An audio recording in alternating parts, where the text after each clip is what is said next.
오늘은 높은 자리 비유라는 제목으로 나누고자 합니다. 다른 제목으로는 끝자리에 앉으라 라는 표현도 있습니다. 그러니까 이 비유에서 주는 그 메시지는 겸손은 세상적 미덕인 동시에 하나님 앞에 죄인으로서 성도가 갖추어야 할 기본적인 자세를 말합니다. 그 비유의 배경은 오늘 말씀 앞에 있는 1절에서 6절을 먼저 좀 봐야 되는데, 그 1절에서 6절까지 그 내용을 보면은 예수님께서 그 안식일에 수종병자를 치료하시잖아요. 그리고 또 그 책망을 하십니다. 그러니까 율법 교사들과 바리새인들 간의 그 안식일 논쟁을 마치신 후에 이어지는 그 상황이에요. 특히 여기 7절에서 11절은 식사를 위해서 식탁에 초대받은 사람들과 함께 그 식탁에 예수님이 앉으려고 할 때 상석을 차지하려고 하는 그 바리새인들에게 겸손을 교훈하시는 내용입니다. 그러니까 내용을 분해해 보면은 7절에서 11절까지는 잔치에 초대받은 자들에게 겸손을 교훈한 거라면은 그 12절에서 14절까지는 잔치를 베푼 자에게 자비를 교훈하시는 겁니다.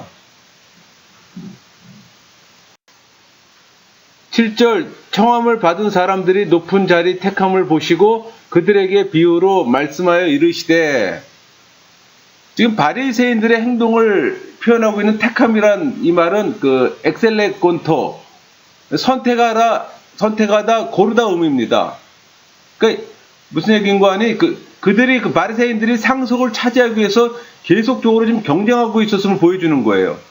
그리고 막바로 보시고 헬라어로 에페코, 관찰하다, 주목하다라는 의미입니다. 그러니까 예수님께서는 그들이 높은 자리를 차지하기 위해서 서로 경쟁하고 있는 바로 그 상황을 자세히 관찰하고 계셨던 거예요. 그리고 그들에게 그 자리에서 적절한 교훈을 주신 겁니다. 8절 내가 누구에게나 혼인잔치에 청함을 받았을 때 높은 자리에 앉지 말라. 그렇지 않으면 너보다 더 높은 사람의 청함을 받는 경우에 그러니까는 중동 문화는 가장 귀한 손님이 가장 나중에 도착하는 게 관례입니다. 그러니까 예수님은 특별히 그 격식이 요구되는 혼인잔치에서는 상석에 앉지 말라고 지금 권하는 거예요.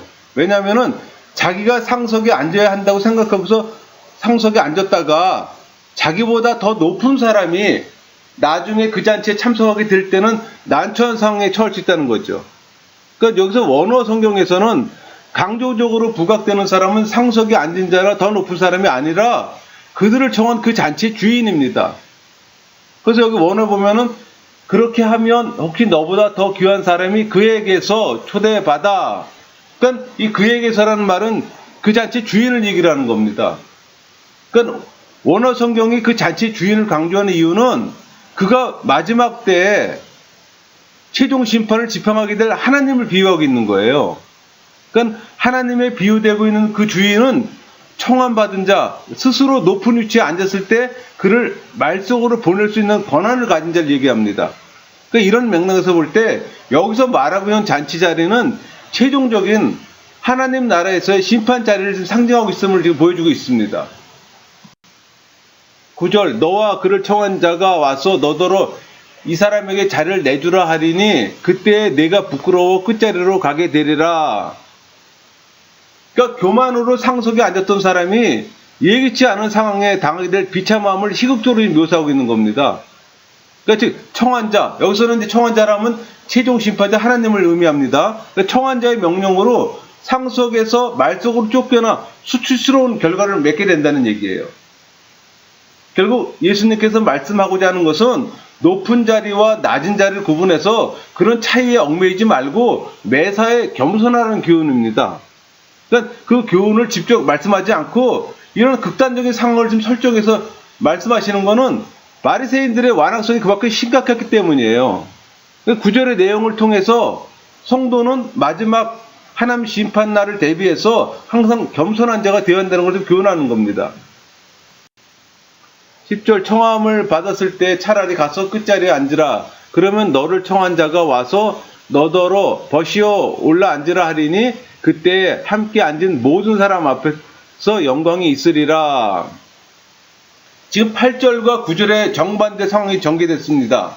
그러니까 처음의 경우의 수치와 지금의 영광이 극명한 지금 대조를 이루고 있어요.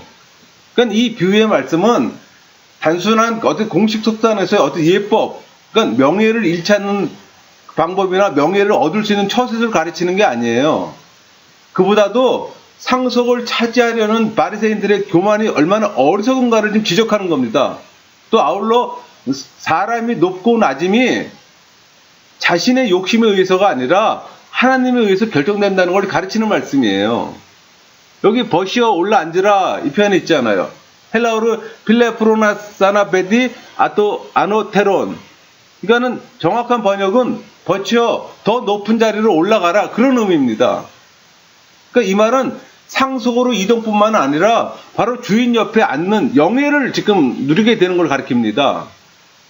그러니까 마지막 심판 날에도 스스로 높이며 세상의 명예와 영광을 쫓았던 자들은 부끄러움을 당하는 반면에 스스로를 낮추는 자들은 하나님에 의해서 높아지는 영광을 맛보게 될 거라는 걸 지금 설명하는 겁니다. 11절 무릇 자기를 높이는 자는 낮아지고 자기를 낮추는 자는 높아지리라. 이 말씀은 누가복음 18장 14절이나 마태복음 23장 12절에서도 보여집니다. 인간의 높고 낮음은 전적으로 하나님께 달려있는 것이지 인간의 자기 축으로 얻어지는 것이 아니라는 사실을 시사하는 거예요. 여기서 낮아지고 높아지리라의 표현이 있잖아요. 이 문장이 수동태입니다. 그러니까 사람은 높아짐을 당하거나 낮아짐을 당할 수 있을 뿐 그것을 결정하시는 주체는 하나님이라는 거예요. 그리고 인간 편에서 취할 수 있는 최선의 자세는 가장 아름다운 자세는 바로 겸손임을 강조하는 겁니다. 그러니까 이 비유는 자신을 겸손히 낮추는 자가 되라는 교훈과 함께 그 뒤에 나오는 12절 이후에 자비의 교훈으로 이어지는 그 문맥으로 비춰볼 때 현재적이며 세상적인 영광이 아니라 하나님의 심판 후에 종말론적으로 나타나게 될 하나님 나라의 영광을 추구하는 자가 지금 되어야 한다는 것을 교훈하고 있는 겁니다. 12절 또 자기를 청한 자가 이르되 내가 점심이나 저녁이나 베풀거든 벗이나 형제나 친척이나 부한 이웃을 청하지 말라. 두렵건대 그 사람들이 너를 도로 청하여 내게 가품이 될까 하노라. 여기서 점심은 늦은 아침에 먹는 첫 번째 식사를 뜻합니다. 저녁은 늦은 오후에 먹는 메인 식사를 의미하고요. 그러니까 예수님께서 이런 식사에 그 형제, 친척, 부한 이웃을 초청하지 말라고 지금 권면합니다. 그러니까 여기에 언급된 네 부류 사람들은 그 다음 13절이죠. 13절에 가난한 자, 몸 불편한 자, 저는 자, 맹인 네 부류가 지금 대조를 이루고 있어요. 그러니까 본문은 이런 대비의 문맥에서 지금 이해해야 됩니다. 그러니까 이 말씀은 여기서 언급된 네 부류의 사람들과 관계를 끊거나 사랑을 나누지 말라는 의도가 아니에요. 보답할 능력이 없는 사람에게 더욱 각별한 관심을 보이라는 의미를 이해해야 됩니다. 그러니까 왜냐하면 진정 도움의 손길을 필요로 하는 자들은 바로 그런 사회적 약자들이에요. 그러니까 이들에게 은밀히 그 행하는 자선이 곧 하나님께 대접하는 것이기 때문에 그래요. 우리 마태복음 6장 4절에도 있잖아요. 내 구제함을 은밀하게 하라. 은밀한 중에 보시는 너희 아버지께서 갚으시리라. 그런 맥락으로 이해해야 됩니다. 13절 잔치를 베풀거든 차라리 가난한 자들과 몸 불편한 자들과 저는 자들과 맹인들을 청하라. 여기서 지금 언급된 네 부류 사람들은 그 12절에서 언급된 네 부류 사람들과는 다르게 아무런 보답도 해줄 수 없는 사람들입니다. 신체 장애자들 있잖아요. 이런 신체 장애를 말미암아 가난할 수밖에 없어요. 대접받더라도 갚을 수 있는 처지에 놓이는 사람이 아니에요. 그러니까 누군가에게 도움을 받아도 갚을 수 없는 그런 경제적 무능력자입니다. 이런 이유를 지금 오히려 초청시의 동기로 삼으라는 거예요. 마태복음 25장 32절에 30을 천국 비유와도 의미가 통하는 거고 누가복음 6장 32절에 35절 말씀과 통하는 말씀이에요. 14절 그래야면 그들이 갚을 것을 없으므로 내게 복이 되리니 이는 의인들의 부활 시에 내가 갚음을 받겠음이라 하시더라. 이 14절은 설명이 좀 필요한 부분인데, 이 14절은 구제와 자선을 그 천국에서 보상받기 위한 수단으로 삼기보다는 공경에 처한 자들에 대한 신앙의 동기에서 지금 해야 됨을 가르치는 내용입니다. 그러니까 궁극적인 의미에서는 만인의 부활, 그러니까 의인과 악일 모두가 이제 부활을 할 거 아니에요.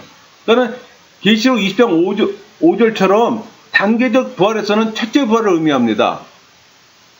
그러니까 둘째 부활은 예수님 재림할 때잖아요. 그리고 원어 성경에서는 여기 의인들의 부활시라는 표현이 있잖아요. 근데 이 원어 성경에는 의인들의 부활시가 마지막에 위치합니다. 그 하단부에 보면은 그 아나스타테이톤 디카이온이 이때 있잖아요. 그게 의인들의 부활이거든. 그게 지금 마지막 위치하고 있어요. 그러니까 거기 위치함으로써 직접적으로 갚음 받을 시기를 얘기를 하는 거예요.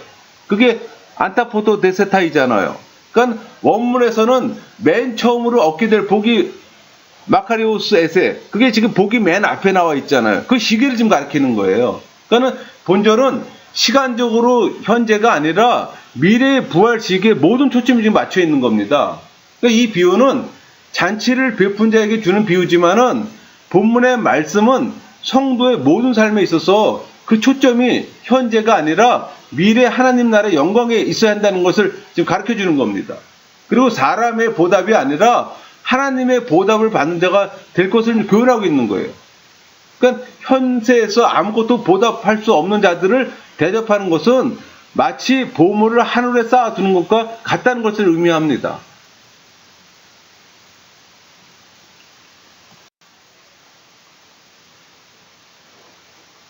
이 비유가 그 마지막 혼인잔치인 그 천국잔치에서는 완전히 다른 원리가 작동하게 될 것을 보여주는 거예요. 그러니까 자신이 높다고 생각하는 사람들이 말 속으로 밀려날 것이고, 자리에 앉을 자격이 없다고 생각하는 사람들은 앞쪽으로 배치될 겁니다. 그러니까 각자의 자리는 잔치의 주인이신 하나님께서 친히 배정하시는 거예요. 그러니까 제일 높은 자리는 죽기까지 낮으셨던 분이 누구예요? 예수님이에요. 예수님 자리가 되는 거예요. 제일 높은 자리는.